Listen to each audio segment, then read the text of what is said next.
What does it mean that the United States, in the middle of the most brutal war in human history, built camps where captured German soldiers attended college-level classes? How did a nation fighting for survival manage to provide education, libraries, orchestras, and philosophy discussions for the very men sent to kill its own?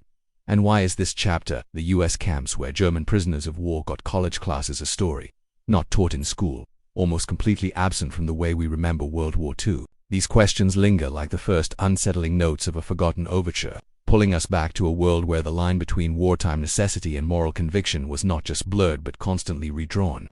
A world where millions were fighting, cities were being reduced to rubble, and yet behind the barbed wire of American heartland camps, something unexpected, almost unbelievable unfolded.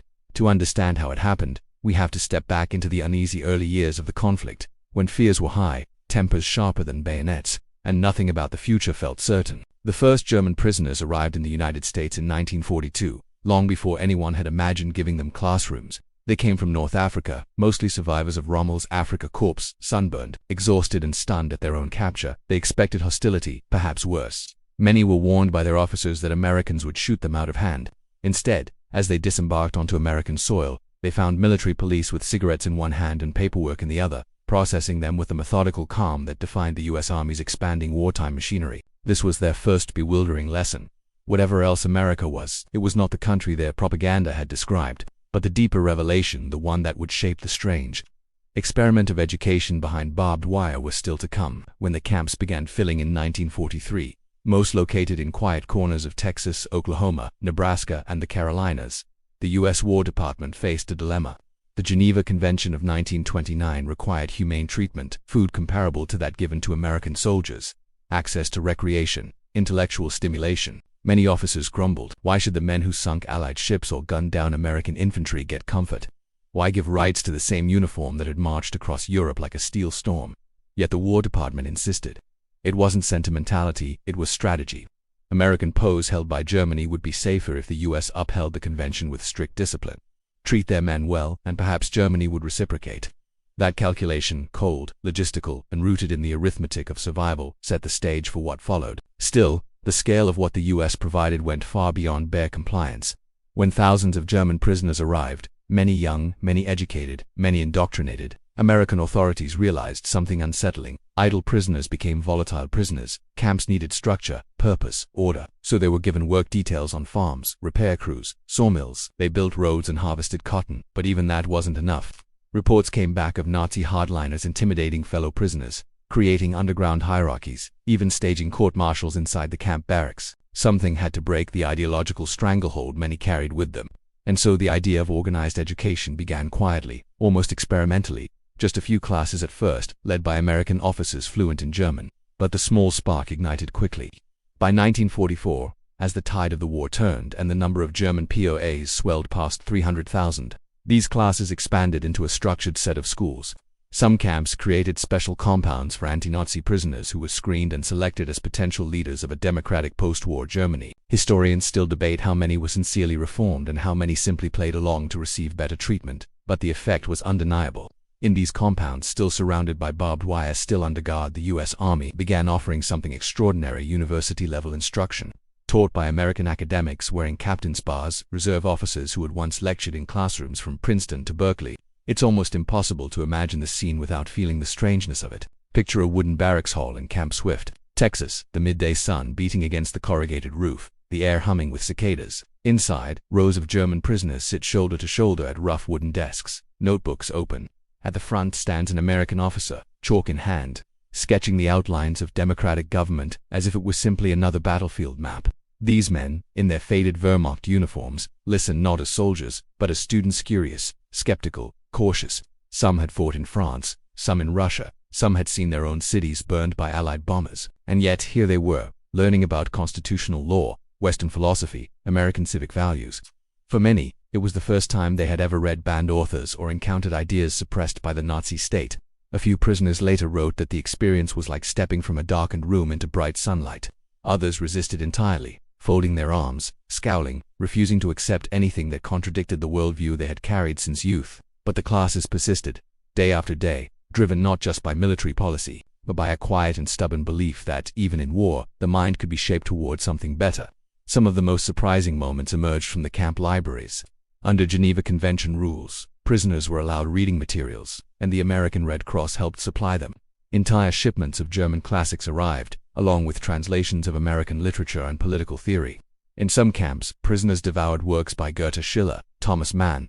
Others discovered Mark Twain or Jack London, and every so often, a prisoner stumbled across a book that cracked open a corner of his worldview, a novel, a biography, sometimes a newspaper article smuggled in by a sympathetic guard. For many, this was the first time they confronted the scale of Nazi atrocities. Though information was fragmented, contested, and often met with disbelief, yet the seed was planted, even through the fog of doubt. Yet nothing about these camps was simple. Behind the educational experiment lay the realities of wartime America: suspicion, tension, and resentment simmering beneath the surface. Local communities were often shocked when they learned how well prisoners were treated. Newspaper headlines in states like Texas and Georgia showed rising anger. Why did the enemy get better food than civilians living under rationing? Why were German POWs paid for farm labor when American families struggled to find hired hands? In some counties, small protests erupted. In others, farmers demanded more POW labor because the men worked hard, complained little, and cost the government far less than civilian workers. The camps became a mirror in which America saw competing emotions reflected back at itself: fear, generosity, practicality, and moral responsibility. As 1944 bled into 1945, as Allied bombers darkened German skies and the Wehrmacht began collapsing from the Baltic to the Rhine, many posts in the U.S. camps watched events unfold with a strange mixture of dread and relief. They crowded around shortwave radio sets, listening to the scratchy BBC broadcasts permitted under supervision. Some wept quietly when they heard about the destruction of their hometowns. Others held their breath as the Western Allies crossed the Rhine. A few prayed for Germany's defeat, believing it was the only way their homeland would ever be free from the grip of the regime that had led them to disaster. Inside the classrooms, this emotional turbulence echoed in every discussion. Lessons took on a sharpened edge: the nature of freedom, the responsibilities of citizens, the fragility of democratic institutions. The war was still raging, but many prisoners sensed that their future, whatever remained of it, was being shaped right there, behind American barbed wire. By the time Germany surrendered in May 1945, the educational programs had grown into full-fledged POW universities in some camps. The most ambitious example was at Fort Kearny, Rhode Island, a camp specifically designated for the ideological re-education of Nazi and former Nazi Party members. There, under the direction of the War Department's Special Projects Division, prisoners attended courses in history, literature, political science, and journalism. They produced their own German-language newspaper, Der Ruf, which later became a real publication in post-war Germany and, remarkably, an influential voice supporting democratic reform. Among its contributors were prisoners who had once worn Nazi uniforms yet now argued, with a clarity that still startles historians, for a new German identity shaped by democratic values. The complexity of these transformations is impossible to summarize neatly. Some prisoners embraced the new ideas wholeheartedly, carrying them home like torches against the darkness they anticipated finding in post-war Germany. Others resisted, clinging to their beliefs with desperate rigidity, even as the Reich collapsed. And some simply drifted, unsure of what to believe, unsure of who they were now that the empire they had served had crumbled into ashes. The camps became crucibles of identity as much as places of confinement. For every man who discovered a new intellectual path, another turned inward, struggling to reconcile past actions with present realities. Yet through all this, life in the camps retained its strange duality. Outside the wire, the world was shattered, but inside, the rhythms of learning, working, and waiting continued. In some camps, small orchestras formed, playing Bach, Beethoven, and sometimes even American swing. In others, prisoners built intricate model ships or carved wooden sculptures with a craftsmanship that surprised even their guards. These moments did not erase the brutality of the war or the roles these men had played in it, but they revealed a truth often overlooked, that human beings, even in uniform, even in confinement, contain contradictions that defy simple categories of good or evil. As the months after VA Day passed, the issue of repatriation loomed. Germany lay in ruins. Millions were displaced, starving, searching for family members in the rubble. The U.S. government hesitated. Should prisoners be returned immediately to a homeland unable to absorb them? Should they first contribute to labor shortages in Europe? In the end, most German POAs were not sent home until late 1946, 18 months after the war's end. During that time, many continued attending classes, reading, writing, and discussing what Germany might become when they finally stepped back onto its broken soil. When the first waves were released, many left with mixed emotions. Some were grateful for their treatment, deeply influenced by what they had learned. Others felt humiliated, believing they had been subjected to subtle psychological manipulation. A few returned home and became prominent figures in post-war German society, educators, journalists, civil servants, shaped in part by the time they spent in U.S. captivity. Others faded into anonymity, their experiences buried beneath decades of silence. What is clear, though seldom taught, is that the imprint of those educational programs rippled far beyond the camps themselves. And yet, despite its significance, this chapter of history remains strangely absent from most public memory. Ask the average American about World War II, and they'll recall Normandy, Iwo Jima, the Battle of the Bulge, ration books, victory gardens. Ask about the German POW camps on American soil, and you may get a flicker of recognition, a vague recollection that, yes, some were held here. But ask about the college classes, the libraries, the ideological re-education programs, the orchestra performances, the academic lectures delivered to men who once marched under a swastika, and you will likely be met with silence. Why has this story faded? Perhaps because it sits uneasily within the familiar narrative of war. The idea that the United States not only imprisoned its enemies but also educated them, often at a higher level than many Americans could access, challenges simple notions of wartime justice. It raises uncomfortable questions about the responsibilities of democratic nations, even toward those who fought against them. It complicates the moral landscape we prefer to view in stark contrasts of light and shadow. And yet this complexity is precisely why the story matters. It reveals a dimension of the American war effort that was not driven by fear or vengeance but by a belief, however imperfect, however strategic, in the power of ideas. It reminds us that even at the height of global destruction, the United States chose to uphold certain principles, not because it was easy, but because the cost of abandoning them would have been even greater. It demonstrates that war, for all its brutality, does not extinguish the human capacity for reflection, learning, and change. As we look back now, 8 decades later, the camps stand as a forgotten testament to the strange contradictions of wartime America. Barbed wire perimeters guarded men who attended lectures by Ivy League professors. Prisoners wearing the insignia of a defeated army discussed Plato and Kant under the watch of sergeants barely 5 years older than they were. The United States, mobilizing for total war, still found room to build classrooms for its enemies. These contradictions do not make the story comfortable, but they make it real. Perhaps that is why the questions at the heart of this forgotten chapter still echo today. What does it mean to fight for democracy not only on the battlefield but within the minds of those you capture? How does a nation hold fast to its ideals when survival is at stake? And what do we learn about ourselves when we discover that history, in all its turbulence, contains moments of unexpected humanity even in the midst of chaos? In the end, the story of the German POWs who received college classes in American camps is not a tale of generosity alone, nor one of propaganda or moral triumph. It is a window into the uneasy balance of justice, strategy, and principle that defined the American war effort, a balance that remains as relevant today as it was in the 1940s. It is a reminder that even in a world engulfed by violence, the battle for ideas continues quietly, persistently, sometimes in places where we least expect it. The question that followed the prisoners long after they left American soil was the same one that haunted the guards, the instructors, and the officers who had watched this strange experiment unfold. What happens to a man shaped by two worlds, one forged in the iron discipline of the Wehrmacht, and another in the quiet routine of American classrooms behind barbed wire? The answer was not simple, because no two prisoners walked away with the same transformation. And as the months after Germany's surrender stretched on, the camps became places where futures were quietly being rewritten, sometimes deliberately, sometimes by the slow erosion of old certainties. In the fading light of late 1945, when the war was over but the prisoners remained, the tension between past and future grew heavier than any chain or guard tower. It was in this uneasy in-between state that the educational programs reached their fullest intensity, not because the U.S. sought to reshape the men any longer for wartime advantage, but because the prisoners themselves began seeking something to hold on to as they prepared to return to a homeland they no longer recognized. The camps in the American South and Midwest, once bustling with daily routines of work details and strict schedules, began to settle into a slower rhythm. The guards, many of them young men from small towns who had once looked at the prisoners with suspicion or disdain, now treated them with a familiarity born of shared monotony. By then, most guards understood these men not as symbols of an enemy ideology, but as individuals with stories, families, and fears of their own. The war had ended, yet the moral boundaries were still blurry.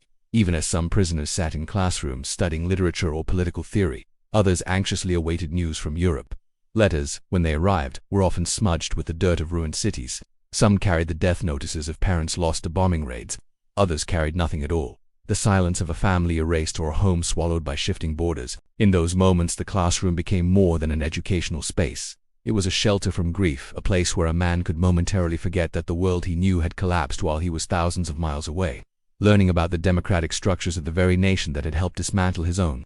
It was during these quiet months that the philosophical discussions inside the camps took on a depth that, unsettled some American officers who monitored them. In Camp Aliceville, Alabama, one of the largest German POW camps in the country, academic programs expanded into complex debates about responsibility, citizenship, and the fragility of modern societies.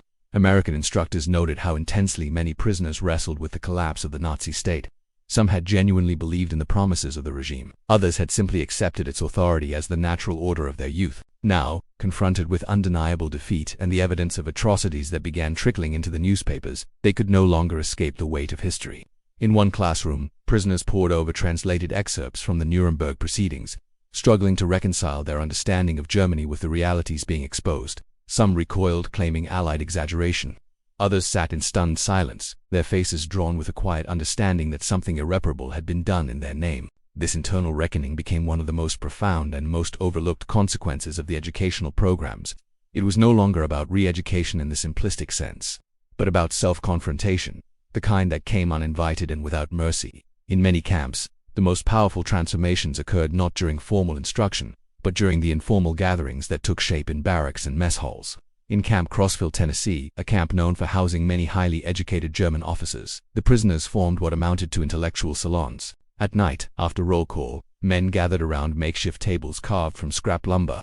They debated the causes of Germany's collapse, the future of Europe, and the responsibilities of a citizen in any political system. These discussions were rarely orderly. They were passionate, sometimes contentious, frequently interrupted by the emotional fractures running through the group. Yet they revealed something essential. Many prisoners were not seeking to defend the old order or absolve themselves, but to understand how they had been swept into it. The realization that they had been shaped as much by their education or indoctrination as by circumstance was painful. But pain, as more than one historian would later note, is often a catalyst for change. Meanwhile, the American instructors faced their own form of introspection. Few had expected to spend the war teaching the enemy. Many were reserve officers who had left university positions to serve. Now they stood before German prisoners discussing the Federalist Papers, or the nature of civil liberties, or the structure of the American government. It was a strange kind of battlefield, one fought with salabi instead of rifles. And yet, these instructors saw the impact of their work with a clarity that was sometimes unnerving. Some prisoners clung to authoritarian ideals, refusing to budge. Others absorbed the lectures with genuine curiosity, even enthusiasm.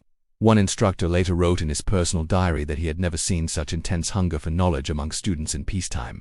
It is as if, he noted, they are studying not only to understand America, but to understand themselves. By early 1946, as the War Department prepared for the long process of sending prisoners home, the nature of the educational programs shifted again. With repatriation approaching, many courses were reoriented toward practical skills the men could use in rebuilding Germany. Agriculture, engineering, economics, and public administration courses became more common. American officials reasoned correctly that Germany would need educated citizens capable of restoring essential services and infrastructure. But there was another motivation as well, the belief, shared by many in the State Department and the War Department's Special Projects Division, that a stable post-war Germany required not just physical reconstruction, but intellectual and civic reconstruction too. And so the classes continued, in some cases intensifying right up until the day the men were marched out of the camps to the trains that would begin their long journey home. Yet the journeys were rarely straight or simple. At the end of the war, Germany was not ready to absorb hundreds of thousands of returning soldiers, especially those captured overseas. Many were initially sent to camps in Britain or France for labor duty. There, the environment was far harsher. Food was scarce, conditions reflected Europe's devastation. Some prisoners worked on farms, in mines, or in clearing rubble from destroyed cities. For men who had just spent months in the relative stability of American camps, studying philosophy, practicing music, debating political theory, the abrupt shift was jarring. Many wrote years later about the sense of dislocation they felt, as if they had stepped sideways between worlds that did not align. But the imprint of their time in the United States did not fade easily in the labor camps of Britain or the war-torn roads of France. Some men discussed ideas they had learned behind American wire, sharing them with fellow prisoners who had never seen the inside of an American classroom. These conversations became threads woven quietly into the fabric of post-war German thought, passed from camp to camp, from man to man. When the prisoners at last began returning to Germany, most in late 1946 and early 1947, they found a homeland nearly unrecognizable. Cities like Cologne, Hamburg, and Dresden lay in ruins. The countryside was dotted with displaced persons wandering in search of shelter or family. Food shortages were widespread. The political landscape was fractured, with the Allied occupation authorities attempting to guide Germany toward a democratic future while dealing with the immediate crises of reconstruction. Into this chaotic environment stepped men who had spent years isolated from their nation's collapse. They brought with them whatever lessons they had absorbed in the US camps, some consciously, some as subtle influences buried deep in memory. Historians have long debated how large an impact these educational programs had on post-war German society. Some argue it was minimal, overshadowed by the broader forces of occupation policy, Marshall Plan aid, and the political realignments of the Cold War. Others contend that the programs planted important seeds. The truth, as usual, lies somewhere in between. No single class or lecture transformed Germany, but the thousands of small, individual transformations that occurred inside those camps created ripples that touched communities across the ruined nation. Former posts became teachers, engineers, civil servants, journalists. A few entered politics. Many worked quietly to support the fragile institutions of West Germany's emerging democracy. Some of the editors of Der Ruf, the POW camp newspaper born in Fort Kearny, went on to become influential voices in German intellectual life, shaping debates about national identity, memory, and responsibility. What was most striking, looking back from the perspective of decades, was the degree to which former POWs carried with them a peculiar respect for the democratic principles they had learned about in captivity. They did not idealize America. Many were critical of aspects of American society and foreign policy, but they had been exposed to ideas that had, at minimum, broadened their understanding of governance and civic responsibility. And in the fragile early years of West Germany, this exposure mattered. Nation building is not done by governments alone. It is done by the slow, patient work of citizens who believe in something beyond themselves. In that sense, the educational programs inside the US POW camps were not a footnote to history, but a thread woven into the larger tapestry of post-war reconstruction. Yet even as these former prisoners shaped their communities in quiet ways, the memory of their time in the United States faded from public consciousness. In Germany, many avoided discussing their POW experiences, feeling that focusing on their relatively comfortable internment in the US would be insensitive in a country still grieving profound losses. In America, the story did not fit easily into the heroic narratives of the war. The idea of enemy soldiers studying music or political theory in American camps felt discordant against the backdrop of Iwo Jima, Normandy, and the Battle of the Bulge, and so the story slipped into obscurity, mentioned only occasionally in historical journals or remembered by the small towns that had hosted the camps. If the subject surfaced at all, it was often met with disbelief. German POs in the US, attending college-level classes, it sounded like a contradiction. Something too strange to have happened during a global conflict defined by destruction. But the contradiction is precisely why the story is so important. It challenges the tidy lines we draw in wartime narratives, reminding us that history is filled with moments where humanity and brutality overlap in ways that defy easy explanation. It forces us to confront the uncomfortable reality that, even in a war fought with total commitment, there were spaces where empathy, curiosity, and intellectual engagement persisted. And it raises questions that still resonate. What responsibilities does a democracy have toward its enemies? How do ideas shape the aftermath of conflict? And what does it mean to build peace not only with treaties and reconstruction plans, but with classrooms and conversations? In the end, the story of the US camps where German prisoners of war received college classes is not a tale of triumph or redemption. It is a reminder that history's most intriguing chapters often unfold in the shadows of larger events, not on battlefields, but in quiet rooms where guards and prisoners coexisted in uneasy equilibrium. It is a testament to the enduring power of knowledge, even in the midst of destruction, and it is a reflection of a moment when the United States, despite all the pressures of total war, chose to uphold principles that extended beyond strategy. As we close this chapter, the questions that began this story still linger, richer and deeper than before. What happens when war and education intersect? How do ideas planted in captivity shape a nation's future? And why do we so often forget the moments when humanity surfaces in the least expected places? The last chapter of this story begins not with the opening of a new camp or the launch of another educational program, but with the quiet dispersal of men across a broken continent. Former prisoners stepping back into a homeland that barely resembled the one they had left. Their boots touched German soil not with triumph but with hesitancy, as if every step required recalibrating the distance between who they had been and who they had become. For many, the years in American camps felt strangely suspended in time, a period of unexpected stability, of intellectual opening, set against the chaos that now greeted them. And as they walked through train stations lined with shattered glass or along roads where families wandered in search of food or relatives, they carried with them not only their memories but the quiet, unshakable awareness that their nation's future hinged on what came next. It was in this final moment, the moment between return and rebuilding, that the true legacy of the POW education programs revealed itself, not in grand gestures but in the countless individual choices made by men now confronted with the task of living in the aftermath of catastrophe. Many repatriated prisoners found that the Germany of 1947 was a place of ghosts. Entire neighborhoods had been wiped away by firestorms, factories lay silent, rail yards were twisted masses of iron, even the social order had fractured. Families were scattered, authority was fragmented, and the ideological certainty that had shaped German life for over a decade had evaporated. Into this vacuum stepped the former POWs, some disillusioned, some determined, some simply trying to survive. Their first challenge was often the most personal, confronting the reactions of those who had stayed behind. Some families greeted returning soldiers with relief and joy. Others, shaped by years of hardship and loss, looked upon the men with an unspoken question: where had you been when everything fell apart? And woven into these reunions were deeper tensions, suspicions about the treatment the prisoners had received abroad. The stories spread of comfortable camps, generous rations, college instruction, in a country still rationing bread and scraping through ruins for fuel. Such stories sounded both implausible and bitterly unfair. Former prisoners quickly learned to speak cautiously about their time in America, not out of shame, but out of sensitivity to wounds still raw and bleeding.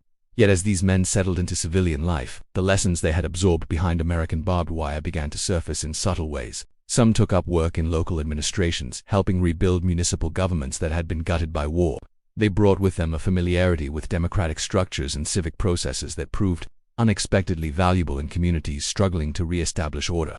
Others became teachers, returning to classrooms that were cold, damaged, and short on materials, yet filled with children desperate for direction. These former POWs, once students themselves in the improvised classrooms of the US camps, now found themselves on the other side of the desk, passing on lessons not simply from textbooks, but from lived experience. A few entered trade schools or technical institutes, applying the practical skills they had learned in camp courses on engineering or agriculture. In each case, the educational programs remained an invisible undercurrent in the rebuilding process, not a dominant force, but a persistent, shaping influence. In the West, where the Allied occupation authorities sought to establish a stable democratic society, the presence of educated, somewhat ideologically moderated former POWs became an unexpected asset.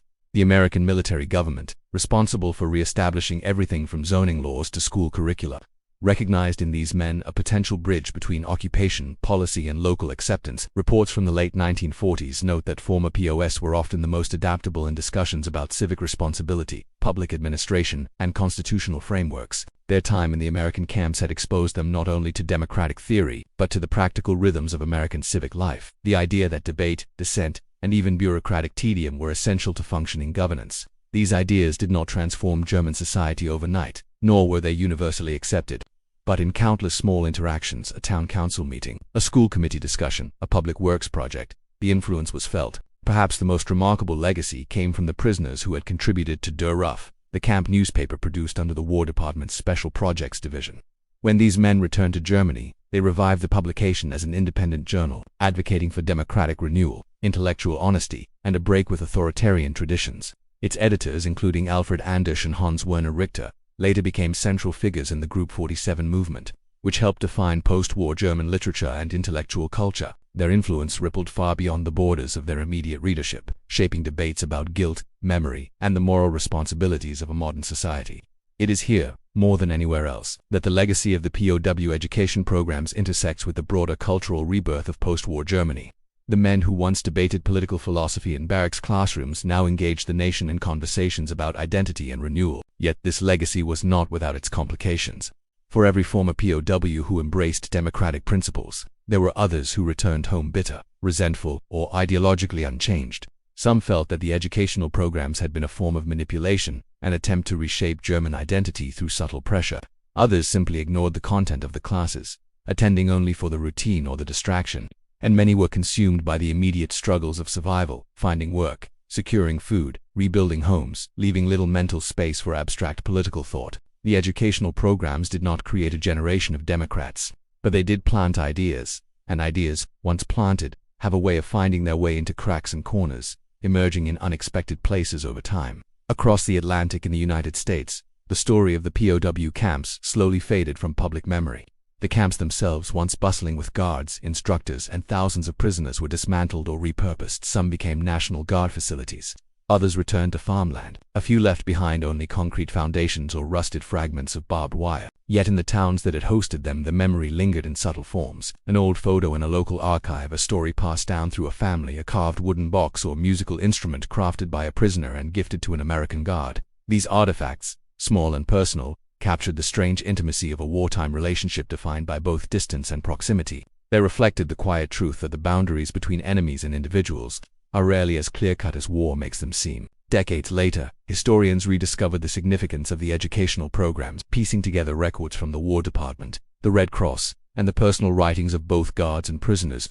What emerged was a portrait not of idealism, but of complexity, a wartime policy born from a mix of strategy, practicality, and principle. The United States did not build classrooms for German prisoners out of pure generosity. It did so because the Geneva Convention required humane treatment, because ideological hardliners threatened camp stability, because idle men could become dangerous, and because the U.S. had long believed, even when it stumbled, in the value of education. Yet the result was something larger than the sum of those motives. What happened in the camps revealed a distinct truth about the American character during the war, that even while fighting a conflict defined by extremism and brutality, the nation believed that ideas, not force alone, shaped the future. This final realization brings us to the true heart of the story. Not the curriculum of the classes nor the debates held in barracks, but the quiet assertion embedded in the entire experiment that the fight for a just world does not end when an enemy lays down his arms. It continues in the ways a nation chooses to treat those in its custody, in the principles it upholds when no one is watching, in the subtle exchanges between teacher and student, even when one wears a guard's uniform and the other a prisoner's patch. The U.S. camps where German POWs received college-level instruction were not anomalies. They were expressions of a deeper conviction that war does not free a nation from its moral obligations. If anything, it tests them. And so, as the story ends, we return to the quiet, lingering questions that first drew us into this forgotten chapter of history. What does it mean that America educated its enemies during the deadliest war in human history? What does it reveal about the values a nation carries even into the darkness of conflict? And why, after 8 decades, do these lessons still matter? The answers are layered, difficult, sometimes uncomfortable, but they endure. They remind us that the legacy of a war is not written only in battles, treaties, or ruins, but in the choices made in moments of uncertainty, in the classrooms built behind barbed wire, in the pencils placed in the hands of men who had once carried rifles, in the belief that the mind, even in captivity, remains a frontier worth tending. This is the end of the story, but its echoes continue, quiet, persistent, waiting to be remembered. If you've stayed to the end, you're one of the few who still wants the truth.